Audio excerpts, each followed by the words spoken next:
Hello and welcome to this lecture. In today's discourse, we will explore metaphysical poetry. In fact, we will make a comprehensive attempt to scan the key traits of metaphysical poetry and how these traits set forth to attribute a unique identity to this curiously amazing group of poets popularly identified as the metaphysical poets. And to make this discourse compact and clear, I have divided this lecture in different segments.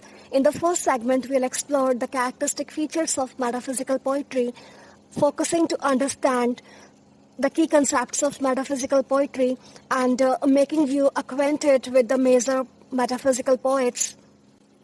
And in the following segments, we'll explore the poems which are prescribed in your syllabus. Now, one thing important here.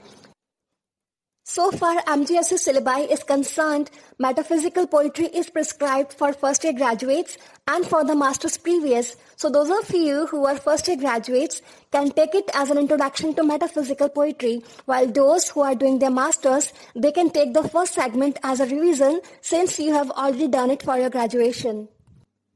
Okay. Let's begin our first segment with the questions which are quite favorite with the paper setters and the quiz masters across globe. What does the term metaphysical mean? Who coined the term for the very first time and for whom the term was applied initially? The term metaphysical poets was coined by a popular critic, Samuel Johnson, who used this term to describe a 17th century curious and rebellious group of poets who were famous for their innovative poetry. Now, what were those innovations in their poetry? We'll talk about it after some time. John Donne was the first poet for whom the term was applied, and John Donne happens to be one of the most remarkable and eminent of metaphysical poets, and basically it was John Dryden who initiated this discussion about metaphysics, and he talked about John Donne and his poetry, and Dryden accused John Donne of his excess in his style, and he used this expression that John Donne affects the metaphysics. And later on, Samuel Johnson, elaborated upon this argument in his famous Lives of Poet. Now, John Donne is famous for his witty style, for his argumentative poetry, and John Dryden disapproves of this very style of Donne, and he accuses him of stylistic excess, and he goes on to state that John Donne affects the metaphysics. That is, when according to Dryden, Donne should be talking about natural world. But what is he talking about is something which is beyond this natural world, something which is otherworldly. And then he further states that Donne should actually try to impress the heroine in the poem, should be impressing the beloved in the poem by making use of sweet words, but on the contrary, what is he doing is he's perplexing the minds of his beloved by offering her witty arguments, by offering her far-fetched comparisons. So Dryden has all these accusations against Donne. And this is the very thing which Samuel Johnson talks about in Lives of Poets, that John Donne is remarkable for his far-fetched comparisons. That is, he will compare two things which don't have any relation seemingly, but the lover, who is super smart, the poet, who is quite argumentative and who is capable of twisting his arguments to his favor, makes that possible. He will present his beloved with far-fetched comparisons and will prove his point to his favor. While the neoclassical critics Dryden and Samuel Johnson used this term metaphysical in a negative sense, it was T.S. Eliot who widely appreciated the metaphysical poets in his popular essay. Metaphysical poets rejected Elizabethan poetry. In fact, they made a deliberate attempt to differ from their poetry, both in subject matter and in the manner of their writing. They felt that the conventional poetry was quite old-fashioned and they wanted to make something new out of it. They didn't want to concentrate their efforts on writing long poems like that of Spenser's, but they rather focused on writing short poems, focusing on their spoken quality rather than their lyrical quality, dealing with the themes of love of women and love or fear of God. They experimented with language in the most innovative and imaginative ways. In this way, they made a conscious, deliberate attempt to differ from the poetry of Elizabethans, and they tried to differ both in the subject matter and in the manner of writing poetry. All the metaphysical poets tried to display their scholarship through their poems, as they were university graduates and men of learning. And mind you, it's not a genre of poetry. It's rather a school of poets, a group of witty university graduates who were really unhappy with conventional poetry and who chose to break away with poetic conventions, creating their own innovative poetic style, who chose to differ in subject matter and in style, who created a distinct style which is notable for vibrancy of intellect and of language. The word metaphysical is derived from the Greek metaphysica. Meta means after and physica is nature. That is, something which is after nature, something which is beyond this natural world is known as metaphysical. Something which is ethereal, which is otherworldly, is said to be metaphysical. And philosophically, metaphysical refers to an idea which cannot be perceived by the human senses, which is beyond the perception of human senses. Metaphysical poetry goes beyond the physical world of the senses and sets out to explore the spiritual world. This poetry deals with abstract or philosophical subjects such as love, religion, God, beauty, faith, and so on, but they make use of reason and wit to make the point. And then they make use of arguments to prove their point to their favor. One of the most discernible and apparent feature of metaphysical poetry is the unification of thought and sensibility. Metaphysical poets believe that it's both the emotion and intellect, body and soul, that goes into the making of human beings. So wholeness has to be reflected in poetry. And they had this amazing ability to unify intellectual thought and sensation of feeling. And this ability was acknowledged and appreciated by T.S. Eliot in his essay. And this is the reason that the poetry is highly intellectualized and it does contain high doses of wit. Metaphysical poets speculate excessively about the nature of universe and the problems of life and death, and this poetry is direct and sensuous apprehension of thought or recreation of thought into feeling. And by doing this, they aim at a better understanding of themselves and the world around them. Metaphysical poetry is marked by an excessive use of wit. The metaphysical poets were well-read and they were highly intellectual, and they wanted to flaunt their knowledge of multiple domains through their poetry. And since they themselves were highly learned and intellectual, the use of stylistics in their poetry is quite complex to comprehend. Their very use of similes and metaphors are far-fetched and are often drawn from unfamiliar sources. And even if we talk about their images, they are quite unusual. And these images are drawn from different sources. And their images are logical and intellectual rather than sensuous or emotional.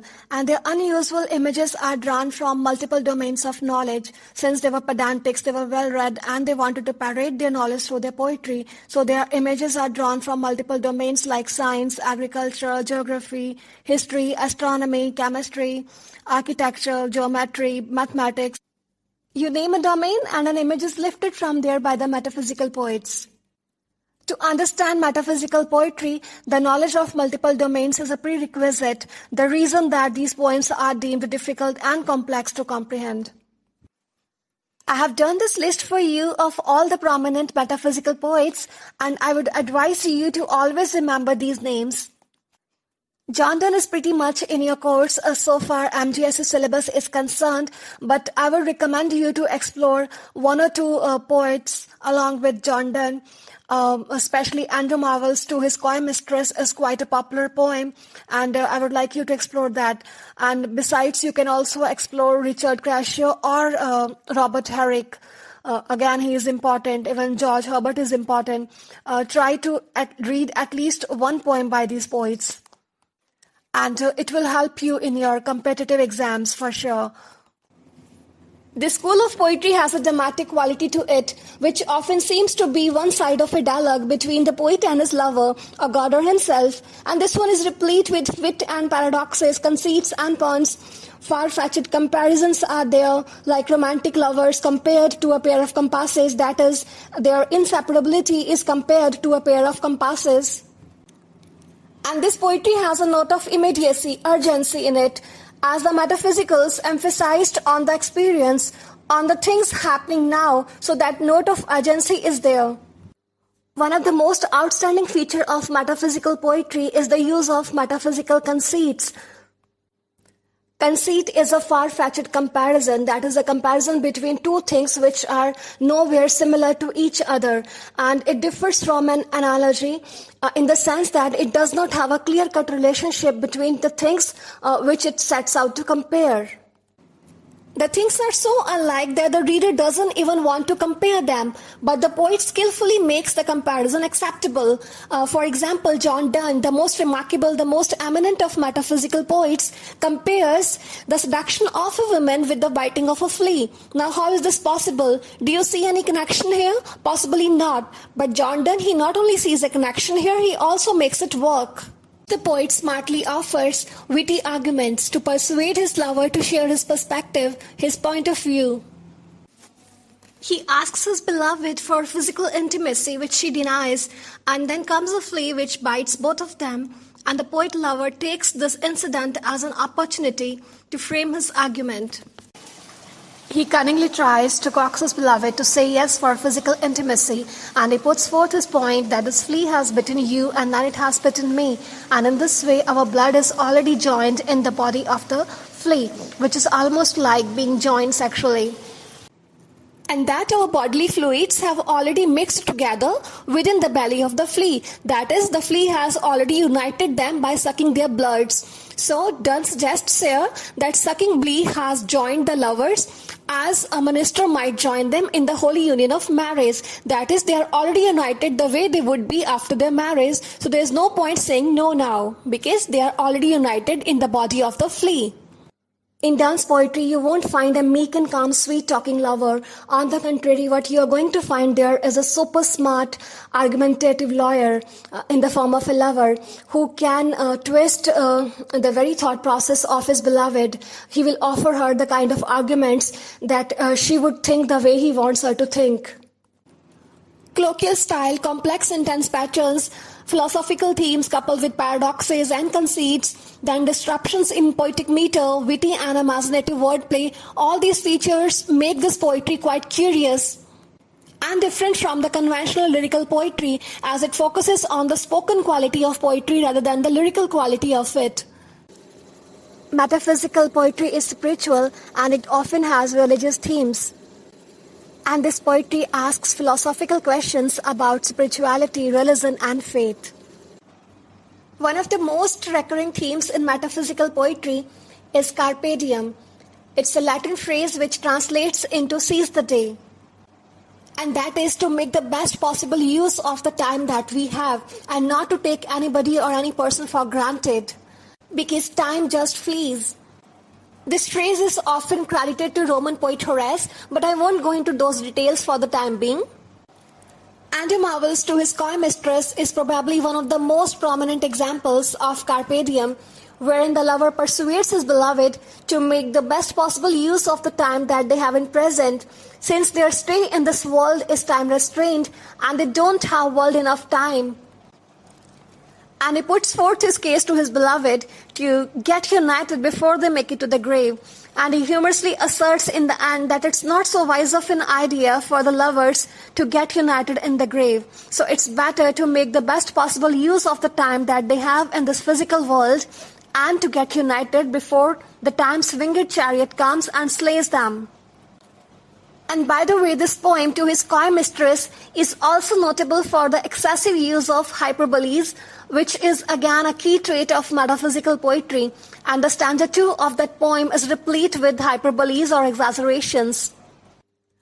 Affectation and hyperbolic expression is another characteristic feature of metaphysical poetry, and Andrew Marvell's Coy Mistress is a perfect example of it. Let's enumerate the main features of metaphysical poetry once again. The first and foremost feature of metaphysical poetry is the skillful use of wit and conceit, which the metaphysical poets make use of to parade their learning and knowledge. Metaphysical poetry is replete with passionate thoughts. Religious and dramatic elements too can be seen in this poetry. Directness of speech is there, and the poems do begin abruptly, and at times it sounds rude. The rhythm is harsh. Scientific speculations are there, and the ordinary speech is mixed with paradoxes. The language which is used in this poetry is colloquial, and argumentative presentation of emotion is there, as this poetry makes use of wit and reason. And the images which are drawn in this poetry are from unusual sources, and even the images are daring. This fascinating school of poetry declined with the restoration of Charles II to the throne of England in 1660s. You already know that the Restoration initiated a whole new era of satirical and political poetry. Well, I hope the concept and key traits of metaphysical poetry are clear to you. If not, I would advise you to go through this video once again. Besides, I have enclosed a PDF file along with this video in the description. Just go through it and it should be clear to you. In our next video, I'll take up the poems by John Donne which are prescribed in our syllabus, and with this I conclude this crucial introductory segment on metaphysical poetry. Thank you for your patient listening.